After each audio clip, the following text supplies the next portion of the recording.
Hello friends, welcome to my YouTube channel. My name is Harjeet Kaur. हम discuss कर रहे थे मॉडर्न हिस्ट्री, जिसमें हमारा चल रहा था इंडियन नेशनल मूवमेंट। तो इंडियन नेशनल मूवमेंट में लास्ट हमने अगस्त ऑफर डिस्कस करा था, जो ब्रिटिशर्स हमारे लिए लेकर आए थे।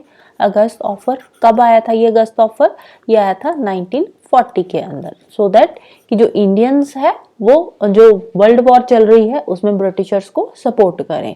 तो उसके लिए कुछ ऑफर्स, कुछ प्रपोजल्स ब्रिटिशर्स लेकर आए थे, जिसको नाम दिया गया था अगस्त ऑफर 1940, राइट। इसके बाद जो इंडियंस थे उन्होंने इंडिविजुअल सत्याग्रह शुरू करा। गांधी जी ने बोला कि अब इंडिविजुअल सत्याग्रह की जरूरत है, तो उसकी शुरुआत हुई थी। और उसके बाद आता है क्रिप्स मिशन। 1942 के अंदर क्रिप्स मिशन आता है। अब क्रिप्स मिशन को क्रिप्स मिशन क्यों बोलते हैं? क्योंकि ये जो मिशन आया था ये आया था under sir Stafford Cripps. Sir Stafford Cripps थे जो इसको इंडिया में लेकर आए थे। इन्होंने इंडियंस के लिए कुछ प्रपोजल्स दिए थे। कब आए थे ये इंडिया में? ये आए थे मार्च 1942 के अंदर। इंडियंस के लिए कुछ प्रपोजल्स लेकर आए थे। क्या थे वो प्रपोजल्स? सबसे पहले इन्होंने बोला कि हम इंडियंस को डोमिनियन स्टेटस देंगे। अब हमारे डोमिनियन स्टेटस की जब डिमांड थी, ये हमें दे नहीं रहे थे। अब ये बोल रहे हैं कि आप हमारी सपोर्ट करो सेकेंड वर्ल्ड वॉर में और हम आपको डोमिनियन स्टेटस दे रहे हैं। तो जिसके लिए जो कांग्रेस थी उन्होंने रिजेक्ट कर दी इनकी डिमांड के हम आपका सपोर्ट नहीं करेंगे, क्योंकि हमें क्या चाहिए? हमें चाहिए कंप्लीट इंडिपेंडेंस। हम एक अपनी सरकार बनाना चाहते हैं, एक नेशनल गवर्नमेंट बनाना चाहते हैं। लेकिन जो नेशनल गवर्नमेंट वाला इनका टॉपिक था उसको वो रिजेक्ट कर रहे हैं ब्रिटिशर्स। डोमिनियन स्टेटस दे रहे हैं, नेशनल गवर्नमेंट बनाने की अगर ये बात कर रहे हैं तो उस डिमांड को ये इनको रिजेक्ट कर रहे हैं, उसको एक्सेप्ट नहीं कर रही है गवर्नमेंट। जिसकी वजह से जो कांग्रेस थी उन्होंने क्रिप्स मिशन को मानने से मना कर दिया। एक तरह से प्रॉपर ये फेलियर ही था क्रिप्स मिशन। और क्या क्या प्रपोजल्स इसमें दिए गए थे? एक तो डोमिनियन स्टेटस का बोला गया कि आफ्टर वॉर आपको डोमिनियन स्टेटस मिल जाएगा इंडियंस को। सेकेंडली इन्होंने बोला कि जो कॉन्स्टिट्यूशन मेकिंग बॉडी बनाई जाएगी ना, अब इन्होंने बोला था कि हमें एक बॉडी बनानी है, जो एक असेंबली होगी, लेजिस्लेटिव असेंबली होगी, जो कि इलेक्टेड होंगे on the basis of adult franchise, और वो बनाएंगे इंडिया के लिए, इंडिपेंडेंट इंडिया के लिए कॉन्स्टिट्यूशन। लेकिन यहाँ पे ये क्या हमें दे रहे हैं, प्रपोजल क्या दे रहे हैं ब्रिटिशर्स कि कॉन्स्टिट्यूशन मेकिंग बॉडी ठीक है आप बना लो, लेकिन ये इलेक्ट होगी प्रोविंशियल असेंबली से।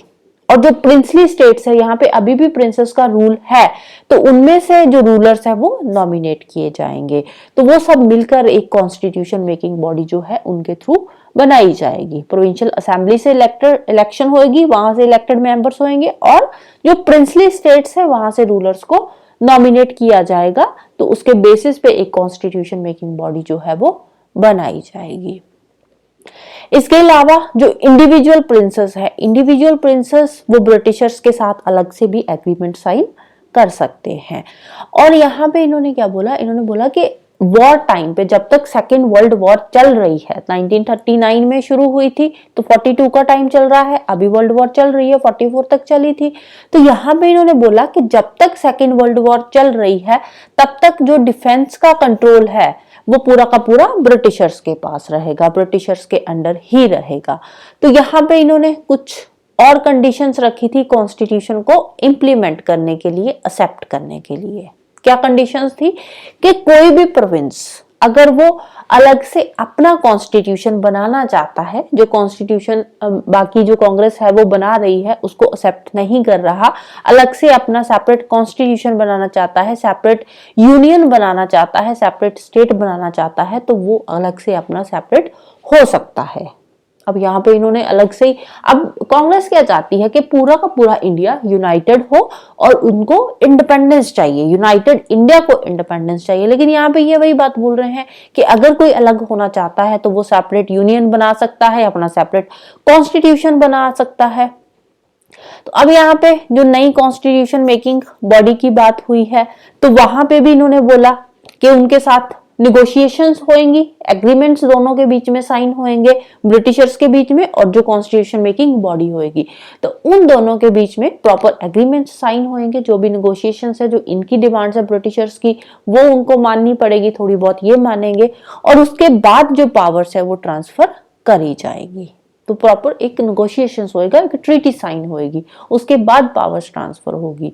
तो जिसकी वजह से जो कांग्रेस थी उन्होंने इसको नहीं माना। और गांधी जी का क्या कमेंट था इसके रिगार्डिंग? गांधी जी ने बोला कि जो आप हमारे लिए प्रपोजल लेकर आए हो ना, ये एक तरह का पोस्ट डेटेड चेक है एक क्रैशिंग बैंक के अंदर। ये एक बैंक है, डूब रहा है, और उसका आप हमें चेक दे रहे हो, और वो जो चेक दे रहे हो वो भी ऑलरेडी एक्सपायर हो चुका है। कि हमारी जो डिमांड्स है वो तो आप मान ही नहीं रहे ना, आप तो अपने हिसाब से ही कहानी चला रहे हो, हमें जो चाहिए नहीं वो चीजें देने का क्या फायदा। तो इसीलिए गांधी जी ने इसको बोला a post dated cheque in a crashing bank, right. तो अल्टीमेटली जो क्रिप्स प्रपोजल था ये फेल रहा, और जो पाकिस्तान की डिमांड थी उसको भी ये फेवर कर रहा था। नेक्स्ट फिर इंडिया वाले शुरू करते हैं क्विट इंडिया मूवमेंट। 1942 के अंदर ही ये शुरू होता है क्विट इंडिया मूवमेंट। 8 अगस्त 1942 के अंदर बॉम्बे में ऑल इंडिया कांग्रेस कमेटी की मीटिंग होती है, जिसमें ये पास करते हैं क्विट इंडिया रेजोल्यूशन। तो यहाँ पे इन्होंने जब क्विट इंडिया रेजोल्यूशन पास करा था, तो इनिशियली ये क्या चाहते थे, इन्होंने सोचा था कि हम एक नॉन वायलेंस मास स्ट्रगल करेंगे, नॉन वायलेंट तरीके से ही होगा, कोई ज्यादा लड़ाई झगड़ा नहीं करेंगे, नॉन वायलेंट इनका प्रोटेस्ट रहेगा, एक मास स्ट्रगल रहेगा under the leadership of Gandhi ji. Gandhi ji की लीडरशिप के अंडर इन्होंने ये शुरू करा था क्विट इंडिया मूवमेंट। लेकिन ये क्या था, स्टार्टिंग में नॉन वायलेंट था। इसको वारदा प्रपोजल भी बोलते हैं, जो क्विट इंडिया मूवमेंट है इसको वारदा प्रपोजल के नाम से भी जाना जाता है। अब यहाँ पे जो क्विट इंडिया मूवमेंट है, नाम से पता चल रहा है, क्विट मीन्स छोड़ना, कि भारत को छोड़कर अब जाओ। तो गांधी जी ने यहाँ पे ब्रिटिशर्स को वही बोला कि आप इंडिया को छोड़कर जाओ, हम जैसे होगा हम अपना कॉन्स्टिट्यूशन बनाएंगे, हम अपनी गवर्नमेंट बनाएंगे, और अपना जो काम है वो शुरू कर लेके आप एक भगवान के भरोसे हमें यहाँ से छोड़कर चले जाओ। तो अब इन्होंने नॉन वायलेंट यहाँ पे स्ट्रगल शुरू करा था, लेकिन यहाँ पे गवर्नमेंट जो है वो अपनी रिप्रेसिव पॉलिसी अप्लाई कर रही है। यहाँ पे लाठीचार्ज हो रहा है, इनडिस्क्रिमिनेटली लीडर्स को अरेस्ट किया जा रहा है, बहुत सारे लीडर्स को अरेस्ट करके अलग अलग जगह पे ये भेज रहे हैं। तो जिसकी वजह से गांधी जी ने भी बाद में स्लोगन दिया था डू और डाई का, कि अब लड़ो, प्रॉपरली ब्रिटिशर्स के अगेंस्ट लड़ाई करो, या तो लड़ते लड़ते इंडिपेंडेंस ले लो या फिर मर जाओ, अदरवाइज ब्रिटिशर्स के अंडर यहाँ पे रहने का कोई फायदा नहीं है। क्यों? क्योंकि जो ब्रिटिशर्स है वो भी तो आगे से रिप्रेसिव पॉलिसीज लेकर आ रहे हैं ना, इनडिस्क्रिमिनेट अरेस्ट कर रहे हैं, लीडर्स को अलग अलग जगह पे भेज रहे हैं। नेहरू जी जो थे इनको अल्मोड़ा जेल भेज दिया इन्होंने, मौलाना आजाद को बंकुरा भेज दिया, और जो गांधी जी थे इनको इन्होंने आगा खां पैलेस पूना के अंदर ही रख लिया। तो यहाँ पे क्या हुआ, अब उसके बाद जब क्विट इंडिया मूवमेंट शुरू हुई, लीडर्स को इन्होंने अरेस्ट करना शुरू कर दिया, तो धीरे धीरे जो गवर्नमेंट का कंट्रोल था, जो जिन प्रोविंसेस में गवर्नमेंट का कंट्रोल था वो भी खत्म होने लगा। लोग जो थे वो अपना स्वराज्य की बात कर रहे थे, और यहाँ पे इन्होंने बात करी थी पैरेलल गवर्नमेंट की, कि अब एकदम से चलो हमें कॉन्स्टिट्यूशन बनाने की परमिशन नहीं मिल रही, एक सेंट्रल लेवल पे गवर्नमेंट बनाने की परमिशन नहीं मिल रही, तो एटलीस्ट हम पैरेलल गवर्नमेंट तो इस्टेब्लिश कर सकते हैं ना। तो यहाँ पे इन्होंने फिर 17 से शुरुआत करी थी लोकल गवर्नमेंट की। 17 में इन्होंने प्रति सरकार क्या होता है, प्रति सरकार का मतलब होता है लोकल गवर्नमेंट। तो यहाँ पे इन्होंने शुरुआत करी लोकल गवर्नमेंट की 17 से। 17 में नाना पाटिल की लीडरशिप के अंडर इन्होंने एक लोकल गवर्नमेंट की शुरुआत करी, लोकल गवर्नमेंट बनाई। बालिया में चिंटू पांडे थे, उनके अंडर इन्होंने लोकल गवर्नमेंट बनाई। उसके बाद तलचर हो गया, बिहार हो गया, वहां पे भी लोकल गवर्नमेंट सेटअप करनी शुरू कर दी। तमलुक जातीय सरकार की शुरुआत करी गई थी मिदनापुर में, बंगाल के अंदर, बंगाल मिदनापुर में तमलुक जातीय सरकार जो थी उसकी शुरुआत करी गई थी। अब जो जयप्रकाश नारायण और रामानंद मिश्रा थे, ये हजारीबाग जेल से भागकर आते हैं, हजारीबाग जेल से भागकर आते हैं। तो यहाँ पे ये शुरुआत करते हैं अंडरग्राउंड मूवमेंट की। हजारीबाग जेल से आते हैं, अगर अंडरग्राउंड मूवमेंट की शुरुआत होती है, और उसके बाद जो अंडरग्राउंड रेवोल्यूशनरी एक्टिविटीज है वो शुरू करते हैं। और धीरे धीरे बॉम्बे में जो सोशलिस्ट लीडर्स थे उन्होंने भी अंडरग्राउंड एक्टिविटीज को आगे कंटिन्यू करा, जैसे कि अरुण असफ अली जो थे उनकी लीडरशिप के अंडर इन्होंने अंडरग्राउंड एक्टिविटीज जो थी उनको आगे कंटिन्यू करा।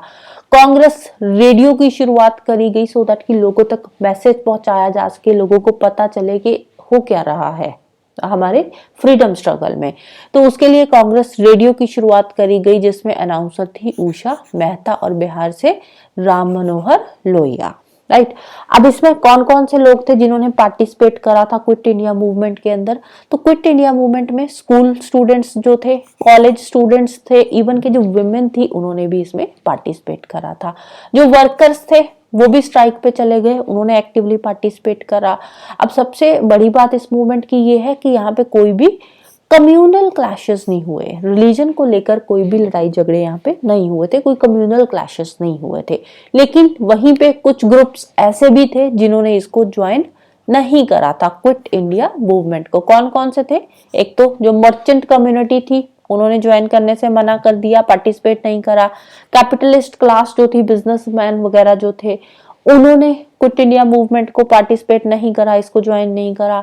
मुस्लिम लीग हो गया, हिंदू महासभा हो गया, तो इन्होंने भी इसमें पार्टिसिपेट नहीं करा, इसको प्रॉपरली गलत बोला कि जो आप क्विट इंडिया मूवमेंट शुरू कर रहे हैं ये एक गलत है, सही नहीं है। कम्युनिस्ट पार्टी वो भी सपोर्ट नहीं कर रही थी, सी राजा गोपालचारी, इन्होंने भी पार्टिसिपेट नहीं करा। तो ये कुछ लोग थे जिन्होंने इसमें पार्टिसिपेट नहीं करा था।